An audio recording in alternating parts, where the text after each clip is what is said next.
morning. Shane here. Michael. This is day 4. We're gonna give a little update of the adventure. I know you've been kind of watching and seeing how things have been going, but in case we've missed any details, we got about halfway in and it's got to some crazy obstacles that the F-150 was for sure not gonna make it over. Yeah, we blew a tire, so I had to throw on the spare. Yeah, this was on our way out of, you can see running boards have been dented and messed up on the F-150.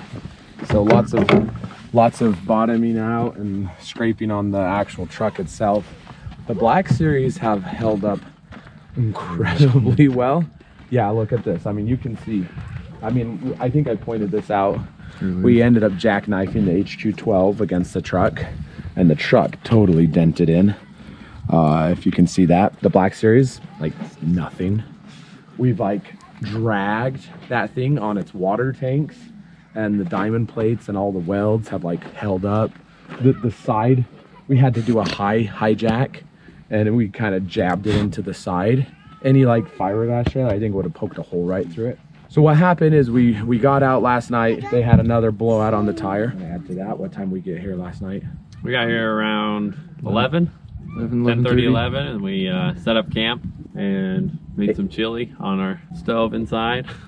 On the inside? Yeah, it was the inside one. Cooking, so they cooked the chili on the inside of the HQ12. It was nice and toasty. Yeah, ate and went to bed around midnight, 1 o'clock. I think everybody went to bed around 1 o'clock. But this is the campsite. Maybe we can just do a quick walkthrough and you can just follow me and I'll... So here's Dave, the Jeep. We call him Alpha Leader, and he's been pulling the Alpha. Here's my Land Rover ride, and I've been pulling the Patron. This has been the weakest point of the entire trip for the Land Rover. Is Land Rover, this is a stock hitch for Land Rover. It connects into here and drops down like 5 or 6 inches. So this, I've been dragging right here. Other than that, I have not had a struggle at all. So what I think I'm going to do when I get home is I'm going to go take it to a fabrication shop and have them install the hitch right on the bumper. I'll probably get some bigger tires, but I could have made it all the way in without any problem with the Patron and the Land Rover, but we had to turn around for the F-150. But over here, check this out. So I've been unplugged. We're going on day 4, and I've been unplugged. We've been using the charger to charge cell phones, lights, the refrigerator. We've had a refrigerator, the Snowmaster out of South Africa.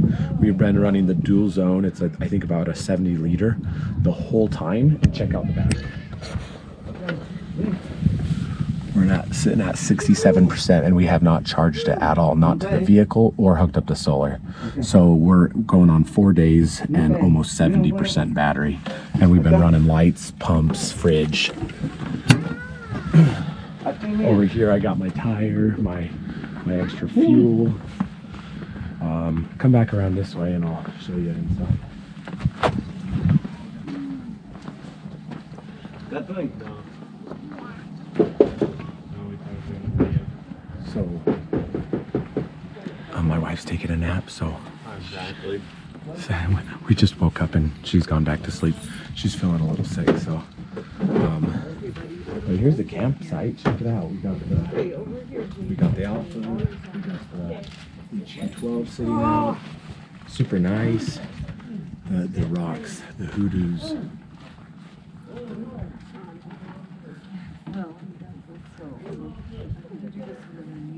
It's a pretty sweet site. So we're about to head out. I think everybody's getting ready to go on a hike. We're gonna head down to a hike called Little Wild Horse, and we'll get some short little footage here and there of that. Check this out. I wanted to show you one thing.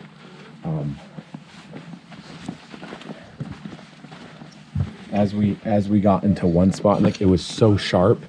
Really, at the end of the day, I think if I would have hooked the Land Rover up to the 12, now that we've gotten out, I think it would have done a lot better, minus my hitch. But I think the actual maneuvering this 12 with the Land Rover would have done really well. It's the F-150. It was all stock, and like stock. Look at it. Nothing. Not lifted. No big tires. and it's just so long that we got on some of those corners, and we could not make the turns. And even, like I said, we had to jackknife it and actually hit the truck. And I think the Land Rover would have done a lot better. But one of the times we were in a jackknife, and the only way we could get out of it is we had to jack the trailer up and push it. And so we put the high-low jack or high-lift jack on this, and we just jacked the whole trailer up. But as you can see, the part of the jack was sticking through here, and it was gouging. Like the entire weight of the trailer was pressed against this jack. And look at that. It scratched it. Just scratched. Like didn't even dented it a little bit. But any standard fiberglass, wood trailer, usually they're putting a wood or some type of paneling, and then they apply that either laminate or fiberglass to it. That would have just poked a hole right through it. I have jackknife trailers in the past, and always I've never experienced the trailer winning. It's always the truck barely even dent the truck, and the fiberglass just breaks right in half, or just snaps and pokes holes in it, right? I was super impressed that we didn't dab a hole right through there. Jacked it up, and the whole weight of the trailer against the jack, little dent. Not bad at all. These rock guards were getting smashed constantly. The tanks we dragged. There was a few low spots where the tanks dragged. We're kind of crazy. We kind of went above and beyond extreme. It's not everybody that told us that we were going there said we were crazy and there's no way we could make it. And I think we made it. We made almost over all the hardest obstacles. There's only one final obstacle that the F-150 wouldn't make it. Other than that, we would have made it all the way in. But now we rerouted it, so we'll enjoy ourselves.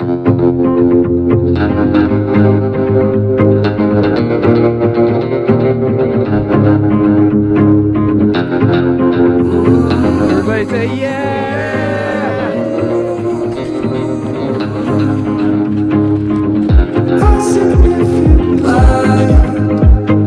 Just where it was needed, gleaming black as night, cloistered in injustice, dead in the eye of time. Nobody is losing. Faces merchant change, but your face remains the same.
Thanks everyone for watching our videos. We really appreciate your support.